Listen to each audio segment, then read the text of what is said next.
The fall of the human intellect book का ये next episode है कॉन्सिक्वेंसेस ऑफ डिसरिगार्डिंग इंटेलेक्ट।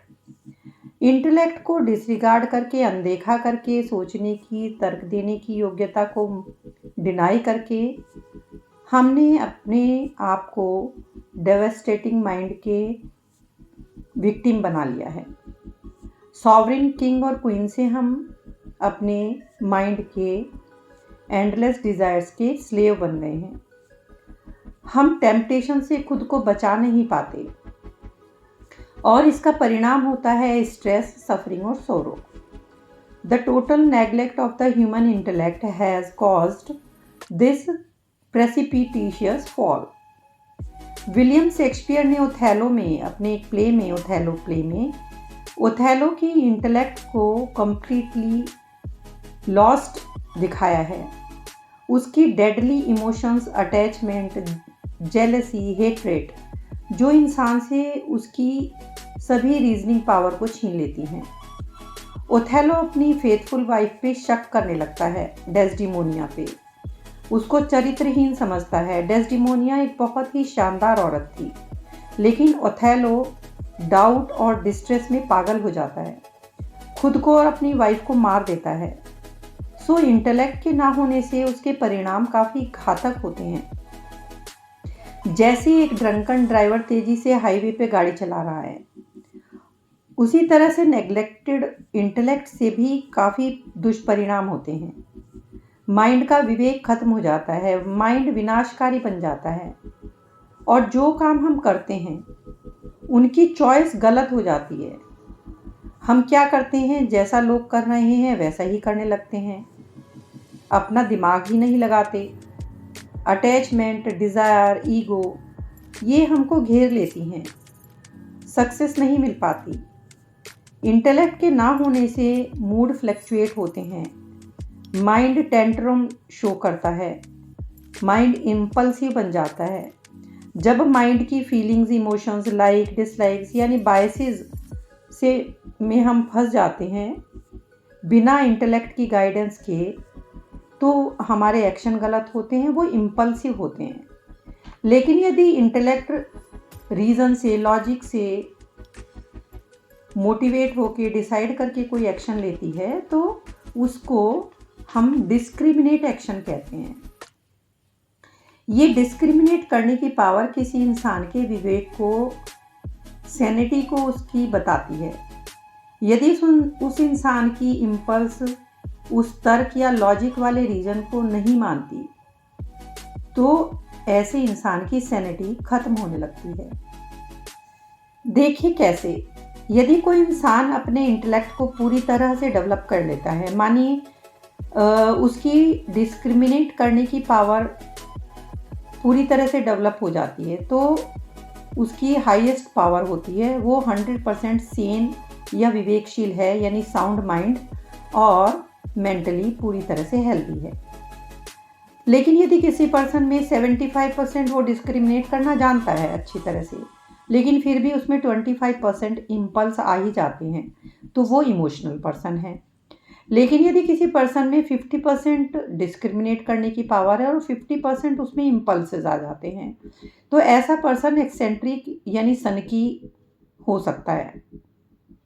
और वहीं यदि किसी पर्सन में 25% डिस्क्रिमिनेट करने की पावर है, यानी कम है पावर, और 75% उसमें इम्पल्सिस ही आते हैं, इम्पल्सिस बहुत ज़्यादा आते हैं, तो वह व्यक्ति तो हिस्टेरिकल यानी बहुत ही उत्तेजना वाला, जिसको अपने ऊपर कंट्रोल ही ना हो। और कुछ लोग ऐसे होते हैं कि जिनमें डिस्क्रिमिनेट करने की पावर बिल्कुल भी नहीं होती, 0%, और 100% वो इम्पल्स से ही चलते हैं। तो ऐसे लोग तो बिल्कुल इंसेन होते हैं, यानी उनका इंटेलेक्ट बिल्कुल ही नहीं होता, माइंड इम्पल्स के हिसाब से ही काम करती है। माइंड एक विंड की तरह से है। माइंड को विंड से किस तरह से कंपेयर कर सकते हैं, जैसे विंड रेस्टलेस होती है, टर्बुलेंट होती है, स्ट्रॉन्ग भी होती है, ऑब्स्टिनेट भी होती है, हवा कहीं भी बहती है। इसी तरह से हमारा माइंड है, अनकंट्रोल्ड डिज़ायर से डिस्टर्ब्ड।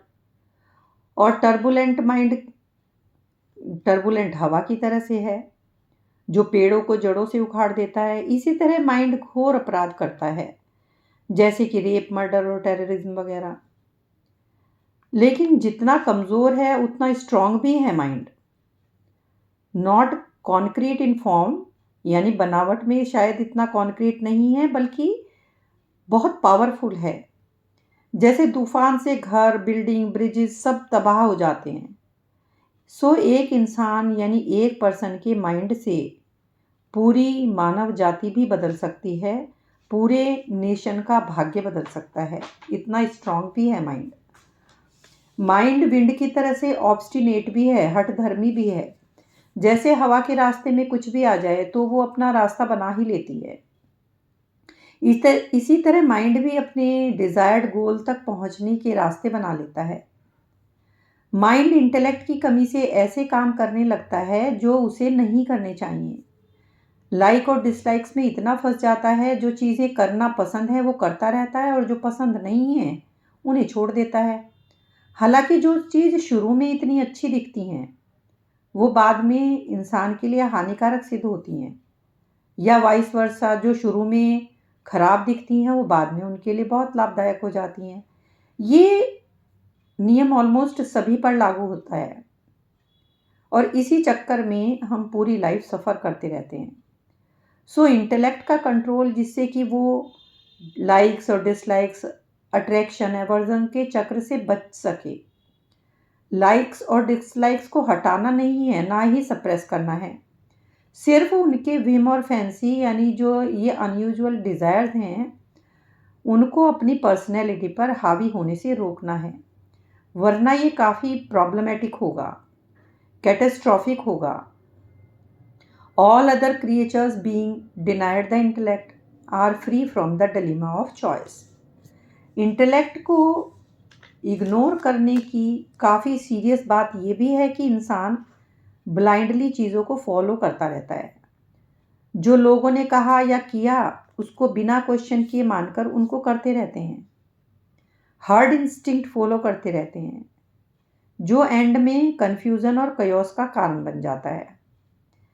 इंटेलेक्ट की कमी से थॉट्स अपने आप जिस दिशा में चाहे दौड़ते रहते हैं, और यदि थॉट किसी चीज़ में इंडल्ज हो जाएं, आई मीन बिना उनको रोक पाए, हम रोक ना पाएँ, तो उससे इंसान अटैचमेंट और एडिक्शन का शिकार बन जाता है।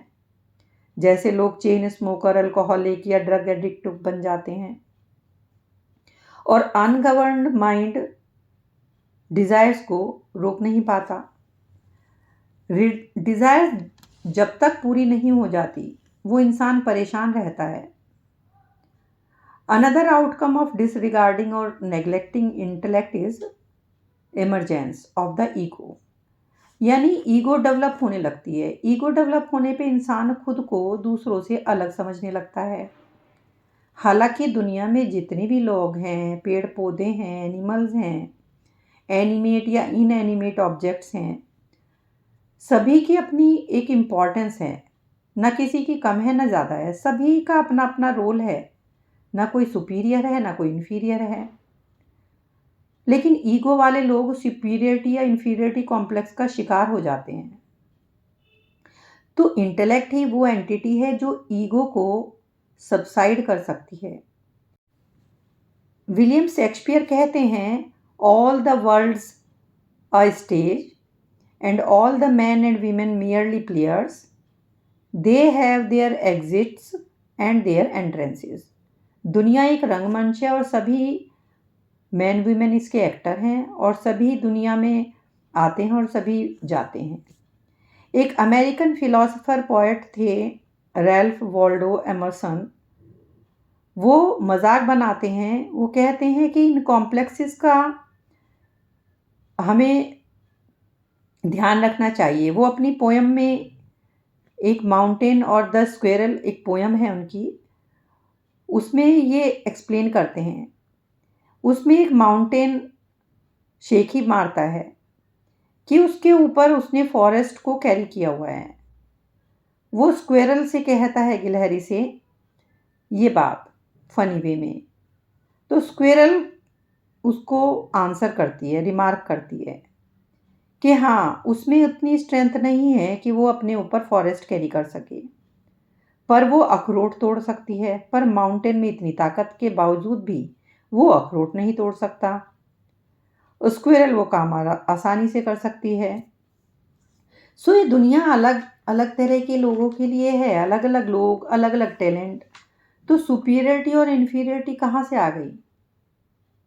N arrogant claim to superiority is as absurd as a despondent feeling of inferiority.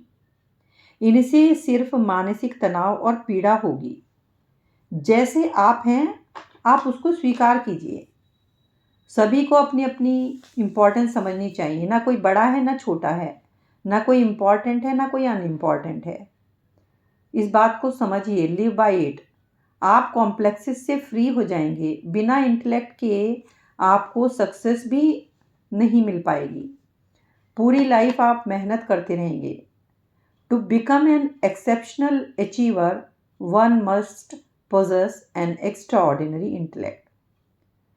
Most damaging factor जो इंटेलेक्ट ना होने से हो रहा है वो है रिलीजन को ना समझ पाना। Loss of ethics and morality. Ethics जो लॉजिकल रीजनिंग पर बेस्ड होते हैं, मॉरलिटी जो रिलीजियस बिलीफ्स या गट इंस्टिंक्ट पर बेस्ड होती है, उनमें इतनी गिरावट आ गई है। लोग सेल्फ सेंटर्ड हो गए हैं, सेल्फिश इन देयर लाइव्स। हर लोग लेना लेना लेना यानी टेक टेक टेक में लगे रहते हैं। और जबकि हमारे in the glorious past it was give give give. आपने सुना होगा, पहले हमेशा यही होता था कि हम लोगों को क्या दे सकते हैं। विक्टर ह्यूगो अपनी book Les Miserables a priest में कहते हैं, life is to give not to take. प्रकृति यानी नेचर हमारी इतनी उदार है, वो हमें हमेशा देती रहती है, लेकिन लोग इस बात को देखते तक नहीं, with no thought of repayment. जब हम पैदा हुए हमें ऑक्सीजन मिला, माँ का दूध मिला, राइट टेम्परेचर मिला, प्रेशर मिला, तभी हम जिंदा रह पाए। और वो सब मिलता है हमें मुफ्त में। फूड, वाटर, ये सब एंडलेस गिफ्ट हैं जो हमें मिलते हैं और हम देखते तक नहीं, ग्रेटफुल फील नहीं करते। प्रॉफेट मोहम्मद कहते हैं, he is the best among human beings who is best at repaying. इतने सारे स्पिरिचुअल टीचर्स हो गए हैं, जो वो बताते हैं उसे ही लोग फॉलो करने लग जाते हैं। The blind leads the blind. लोगों में इतनी फाइटिंग, सफरिंग और मिजरी, ये सब इंटेलेक्ट की कमी की वजह से हो रहा है। नेक्स्ट एपिसोड में मैं आपको बताऊंगी कि फ्रीडम और बॉन्डेज क्या है, जो इंटेलेक्ट की कमी की वजह से क्रिएट हुए हैं, और रिचनेस और पॉवर्टी, हेल्थ और इल हेल्थ, लव अटैचमेंट, ये सब इंटेलेक्ट की कमी की वजह से हमें पैदा हो गए हैं। तो इसके बारे में मैं आपको अपने नेक्स्ट एपिसोड में बताऊंगी।